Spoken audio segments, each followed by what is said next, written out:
Alhamdulillah, alhamdulillahi rabbil alamin.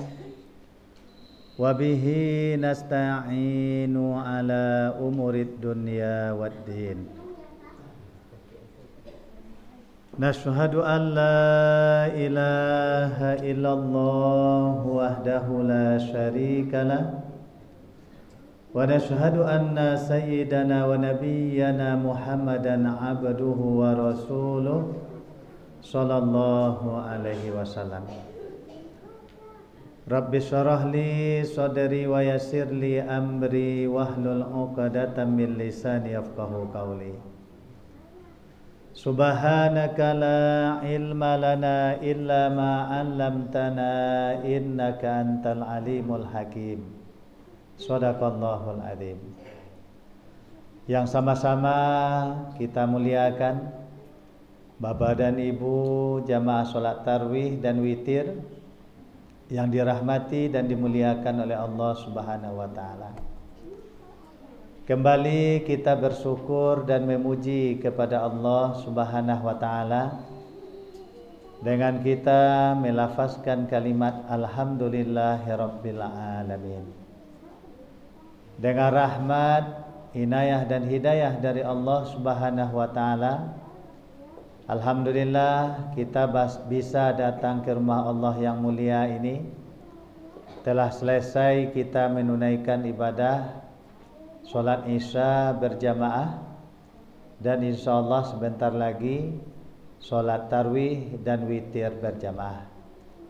Semoga saja semua rangkaian amal ibadah yang kita lakukan di malam mulia di bulan Ramadan ini, termasuk kita dari hamba-hamba Allah yang disabdakan oleh Nabi sallallahu alaihi wasallam dalam salah satu hadisnya yang mulia, man qama ramadhana imanan wa ihtisaba ghufira lahu ma taqaddama min dzambi. Barang siapa yang mendirikan malam-malam di bulan Ramadan penuh dengan perhitungan, maka Allah Subhanahu wa taala akan mengampuni semua dosa-dosanya yang telah berlalu. Di satu hadis lagi dikatakan juga, man shoma ramadhana imanan wa ihtisaba ghufira lahu ma taqaddama min dzambi. Barang siapa yang mempuasakan bulan Ramadan, maka dengan penuh perhitungan, maka Allah akan mengampuni semua dosa-dosanya yang telah berlalu. Berarti dua hadis ini bagi kita untuk mendapatkan maghfirah, ampunan dari Allah Subhanahu wa taala. Yang pertama tadi dengan kita mendirikan malam-malam dengan bulan Ramadan, kemudian dengan kita berpuasa di siang Ramadan. Mudah-mudahan semua rangkaian amal ibadah kita itu bisa mengantarkan kita kepada titel hamba-hamba yang bertakwa kepada Allah Subhanahu wa taala. Salawat dan salam kita mohonkan kepada Allah Subhanahu wa taala agar selalu dilimpahkan buat suri tauladan kita itu Nabi Muhammad sallallahu alaihi wasallam. Beliau sebagai qudwah bagi kita. Beliau telah berjasa, telah berjuang, telah berkorban. Bahkan beliau rela mengorbankan jiwa dan raganya demi kita umatnya untuk keselamatan hidup di atas dunia yang fana ini, dan demi untuk meraih kebahagiaan dan kesuksesan di akhirat nantinya. Kita doakan untuk keluarga beliau, seluruh para sahabat, tabi'in, tabi'in, dan orang-orang yang selalu tetap istiqomah dalam mengamalkan sunnahnya sampai akhir zaman nantinya. Bapak dan Ibu jamaah sholat tarwih yang dirahmati dan dimuliakan oleh Allah Subhanahu wa taala. Seperti yang disampaikan Bapak pengurus tadi, tidak terasa cepatnya waktu berlalu. Memang benar pepatah orang Arab mengatakan al-waktu kasaif. Waktu itu bagaikan pedang. Kalau kita tidak pandai mempergunakan, memanfaatkan waktu itu dengan baik, niscaya pedang itu akan bermudarat bagi diri kita sendiri. Beruntunglah bagi orang-orang yang selalu mempergunakan waktu dengan baik, tidak menyia-nyiakan waktu begitu saja. Karena seperti yang disampaikan tadi, waktu-waktu kita selama di bulan Ramadan ini adalah waktu emas bagi kita. Ramadan adalah hadiah utama, tamu agung yang diberikan oleh Allah Subhanahu wa taala kepada kita sebagai hamba-hamba yang beriman kepadanya. Tidak ada alat untuk penghitung bagi kita untuk mencatat berapa nilai pahala yang akan kita dapatkan ketika kita beramal ibadah di bulan Ramadan. Di dalam hadis Nabi mengatakan, dalam hadis kursi, kullu amali bani Adam lahu, semua amalan anak Adam itu baginya illa siyam, kecuali puasa. Puasa itu fa innahu li, puasa itu untukku, kata Allah, wa ana ajzi bih, dan saya yang akan membalasi pahala puasa tersebut. Hanya Allah yang tahu, yang bisa membalasi pahala ibadah puasa yang kita lakukan. Berarti puasa dan ketika kita beribadah di bulan Ramadan, itu hanya Allah Subhanahu wa taala yang bisa mengetahui berapa itu nilai pahala amal ibadah yang kita lakukan. Kalau kita, Bapak dan Ibu, pergi ke tanah suci, disampaikan oleh Nabi di dalam hadis, la tasuddur rihal ila thalathati masajid. Tidak dianjurkan kita melakukan bepergian kecuali kepada 3 masjid. Yang pertama Masjid Haram, yang kedua Masjid Nabawi, dan yang ketiga Masjid Aqsa di Palestina. Solat di tempat-tempat utama ini itu tidak sama nilainya ketika kita beribadah di tanah air, di kampung halaman kita. Di Masjid Nabawi dikatakan Nabi, solatu fi masjidi hadza, solat di masjid saya ini, kata Nabi, khairum min alfi solah fi ma siwahu, 1000 kali lebih baik dibandingkan dengan kita solat di masjid lainnya. Sekali kita di Masjid Nabawi, 1000 kali kita di masjid ini melakukan solat. Seperti itu bandingan keutamaan pahala kita melakukan di tempat yang mulia tersebut. Illal Masjid Haram, kecuali di Masjid Haram. Di Masjid Haram, kata Nabi, itu mi'atu alaf. Mi'atu alaf itu 100.000 kali lebih baik di masjid lainnya. Sekali kita di Masjid Haram, kemudian di masjid ini 100.000 kali. Itu makanya Bapak dan Ibu, kalau kita kali-kalikan kita beribadah di Masjid Haram, kalau solat fardu saja 5 kali sehari semalam, itu membutuhkan kita usia 350 tahun. Lihat dua waknan bau umur 350 tahun. Tak ada ya Pak ya. Ditambah dengan sunat rawatib, sunat-sunat yang lainnya. Apalagi bagi saudara-saudara kita yang berumrah di bulan Ramadan ini, itu sudah menuai pahala, sudah menjadi orang yang kaya berlimpah dengan pahala ibadah di sisi Allah. Sehingga Nabi dalam hadis pun mengatakan berumrah di bulan Ramadan itu pahalanya sama berhaji dan berumrah berserta Nabi. Seperti itu Nabi menjelaskan. Jadi kita pergi ke Tanah Haram, ke Masjid Nabawi dan Palestina Masjid Aqsa, itu butuh biaya yang banyak. Kalau kini rata-rata 30 juta tuh. Kalau di bulan Ramadan kok bapak dan ibu lebih butuh biaya untuk beribadah. Ambo tanya, ma yang tinggi nilainya awak beribadah di Masjid Haram dibandingkan awak beribadah di bulan Ramadan? Kalau dapat yo di Masjid Haram di bulan Ramadan puluhan dak. Kayak begitu ya Pak ya. Pernah dulu di tahun yang lalu ambo menyampaikan di salah satu hadis Nabi yang diriwayatkan, yang diterima dari sahabat Thalhah bin Ubaidillah. Thalhah bin Ubaidillah ini adalah salah seorang sahabat yang telah dijamin masuk surga.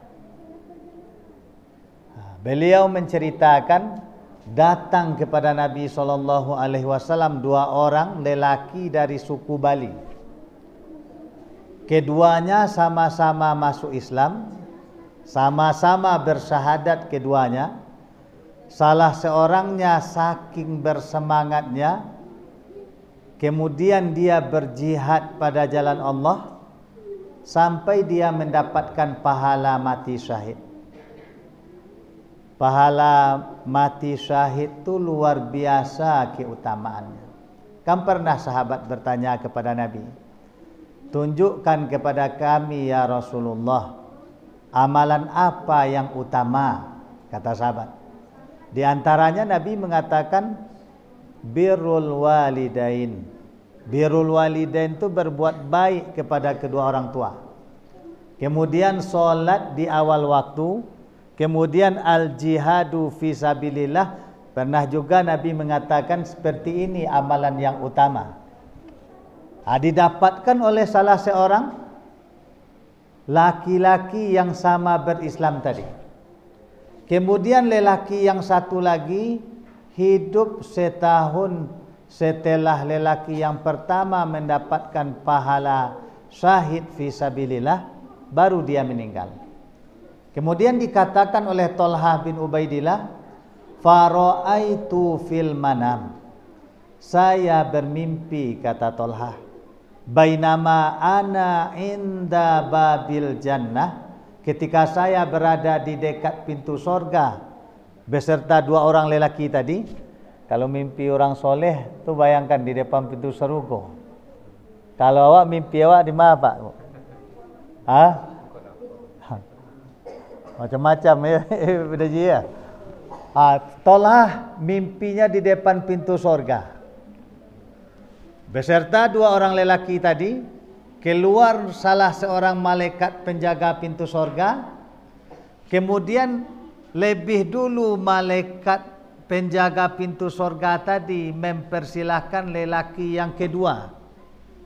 Hidup setelah setahun lelaki yang mendapatkan pahala jihad syahid fisabilillah untuk lebih dulu masuk ke dalam sorga. Tentu di dalam mimpi heran Thalhah, bako ndak lelaki yang pertama yang lah syahid fisabilillah untuk lebih dulu masuk ke dalam sorga. Padahal Nabi kan mengatakan tadi ketika ditanya oleh sahabat, amalan apa yang utama wahai Rasulullah?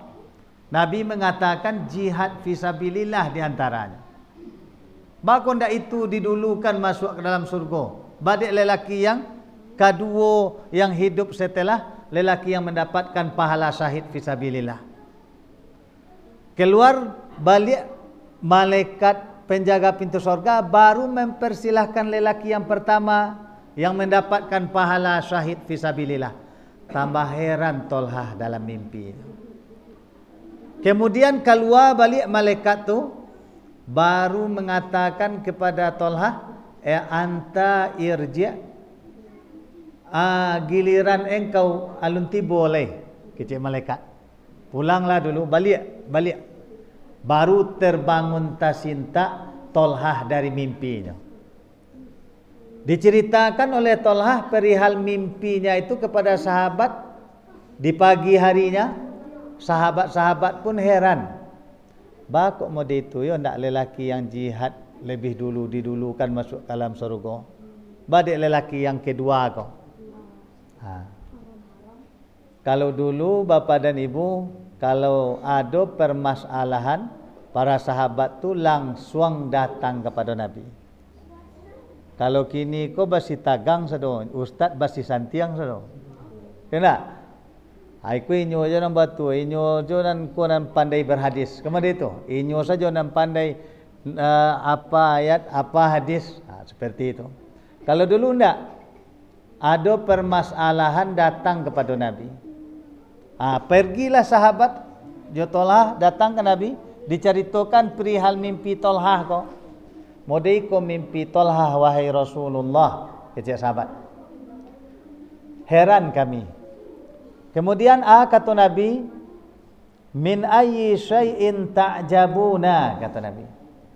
Lantaran apa kalian heran, kata Nabi, dengan mimpi Tolhah ko?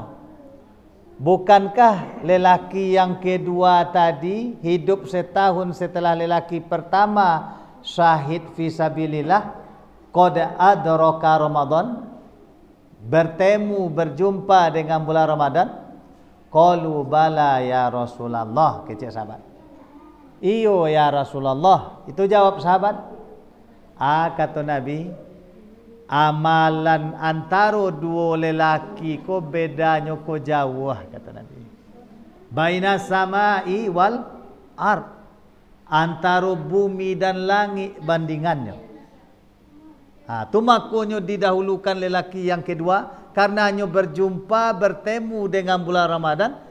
Kata Nabi, dia berpuasa, solat, membaca Al-Quran, bersedekah, melakukan amalan ini dan itu, solat tarawih, witir, bacaan ayat banyak, beramal kebaikan. Itu luar biasa amalan.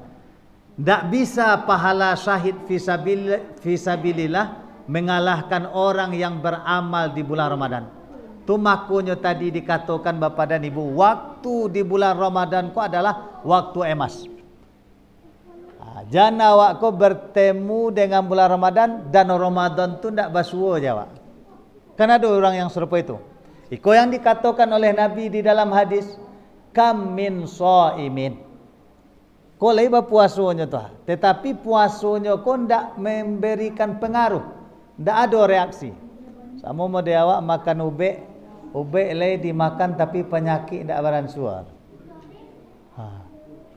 Atau misalkan Bapak dan Ibu biasa makan ubek dengan dosis tinggi, kini dimakan ubek dosis rendah, tentu tak didangan ya. Itu beda ketika kita beramal beribadah di bulan Ramadan. Di Masjid Haram, awak di tanah air. Tapi kau dapat tentu yo kedua-duanya awak ndaknya. Di Masjid Haram yo, di bulan Ramadan yo. Itu nilainya. Tu makanya orang-orang yang soleh Bapak dan Ibu itu merindukan kehadiran kedatangan bulan Ramadan. Kecuali orang yang lemah nilai keimanannya, inyo merasa terganggu, ndak amannya dengan datangnya bulan Ramadan. Kan yo nak? Kalau dia awak senang awak, kok badan kau sehat dinyo dengan berpuasa. Sehingga Nabi mengatakan dalam hadis, sumu tasrihu, berpuasalah, dengan berpuasa itu kalian akan sehat, kata Nabi. Nyo yang disunnahkan oleh Nabi, yang diperintahkan oleh Allah tu Bapak dan Ibu, itu bermanfaat, tidak ada memberi mudarat. Itu adalah untuk kesehatan, kebaikan untuk awak. Sehingga kalau awak cari Bapak dan Ibu, dari ilmu medis kesehatan, kalau ditanya siapa orang yang paling sehat, orang yang paling sehat itu adalah Rasulullah. Dalam riwayat Rasulullah, beliau tu tidak pernah sakit. Beliau sakit itu sakit sebelum beliau wafat. Itu saja beliau yang sakit. Pernah beliau diberi hadiah seorang dokter dari Mesir, dari penguasa Mesir. Kalau dokter tu Bapak Ibu, kalau kini itulah dia spesialis loh, mungkin itulah dia. Tiba di Madinah, tidak ada pernah Rasulullah sakit. Bahkan dokter tu nan sakit nan lain. Bahkan disuruh pulang baliklah ke Mesir, kata Rasulullah. Jadi awak dengan berpuasa ko Bapak dan Ibu, di antaranya hikmahnya untuk jasad jasmani badan awak ko akan sehat jasmani badan awak dengan berpuasa Ramadan. Kemudian dengan kita ibadah-ibadah yang lainnya, seperti bacaan Quran yang akan awak tingkatkan di bulan Ramadan ko Bapak dan Ibu, tu yang perlu kita ingat-ingat. Yang pertama, solat kita. Biasanya awak solat fardu sering lalai. Kini di bulan Ramadan ko di awal waktu. Kalau misalkan di luar Ramadan ko awak jarang berjamaah, selama di bulan Ramadan ko bisa menggembleng awak untuk tetap istiqomah berjamaah. Biasanya jarang awak sunat rawatib. Kini selama di bulan Ramadan ko rawatib 12 rakaat tu tetap awak lakukan. Nabi mengatakan dalam hadis, man sholla isna asarorat atai, barang siapa yang sholat sunat rawatib itu 12 rakaat setiap hari, sehari semalam, Allah akan buatkan bagi orang itu nanti mahligai di sorga. Bapak dan Ibu kalau mau tanya mahligai itu apa tu? Boleh tahu? Apa tu mahligai? Istana. Kalau IKN kini ko lah berapi tiap sekian triliun nak. Kalau di sorga tu tidak bisa kita gambarkan, kita khayalkan seperti apa indah di dunia, tidak bisa. Mala ainun ra'at, tidak pernah mata melihat keindahan di dalam sorga tu kata Nabi. Wala uzunun sami'at, tidak pula pernah telinga mendengar. Wala khotru ala qalbi basarin, tidak pernah tergambar, tergores di hati manusia seperti itu indahnya surga. Aku mahligai ko bagi orang yang sunat 12 rakaat saja rawatib sehari semalam dibuatkan oleh Allah. Kalau kini ko bara wak butuh bisa mendapatkan piti sekian triliun, tak bisa nak bu. Pikolah jaleh dijamin oleh Allah. Banyak percaya orang ke Allah. Padahal dikatakan innallaha la yukhliful mi'ad. Jadi yang pertama sekali yang akan awak tingkatkan di bulan Ramadan ko ibadah solat, baik solat fardu, kemudian solat sunat. Misalnya jarang duha, kini duha sama sebulan ko tak pernah awak absen melakukan ibadah solat duha. Tarwih, witir, tahajud, tetap kita istiqomah melakukan ibadah wajib dan ibadah solat sunat. Itu yang pertama. Kemudian tadarus, membaca Al-Quran. Jadi identitas Ramadan ko Bapak dan Ibu adalah Al-Quran. Kalau Nabi SAW saja dalam riwayat, beliau tu pernah meminta sahabat Abdullah ibnu Mas'ud membacakan ayat sampai beliau menangis dengan bacaan yang dibaca oleh sahabat Abdullah ibnu Mas'ud itu di dalam surat An-Nisa. Fa kaifa idza ji'na min kulli ummatin. Sampai ketika sahabat membaca ayat ini, kemudian Nabi menangis terisak mendengar bacaan sahabat Abdullah bin Mas'ud ini. Kalau bisa Bapak dan Ibu seperti dikatakan satu kali itu sekurang-kurangnya itu kita targetkan kita khatam Al-Quran. Dulu telah disampaikan kalau ulama terdahulu tidak bisa awak meniru, tidak sanggup awak. Kalau sahabat seperti ulama mujtahid, kalau Imam Syafi'i itu 60 kali sebulan Ramadan. Imam Bukhari sekali 3 hari dalam solat, dalam qiyamul lail beliau khatam. Imam Malik beliau stop majlis ilmu sementara, biasa beliau mengajar di Madinah berfatwa, kemudian beliau menyibukkan dirinya dengan membaca Al-Quran. Aduh patangku ambo ditanyo di jemaah itu ambo misi manasik di PHI Kabupaten. Ketika ambo ngecek Imam Syafi'i itu 60 kali, tak percaya. Adalah dan cuba lah barangkali gua tamat-tamat dia mengaji. Kalau awak tentu ya tak tamat dah awak. Biasanya dah awak kemampuan awak seperti itu, bacaan lambik segala kan. Tapi Bapak dan Ibu kalau orang yang terbata-bata sulit mengaji, tetapi sungguh. Kata Nabi dalam hadis, lahu ajroni. Bagi orang tu 2 pahala.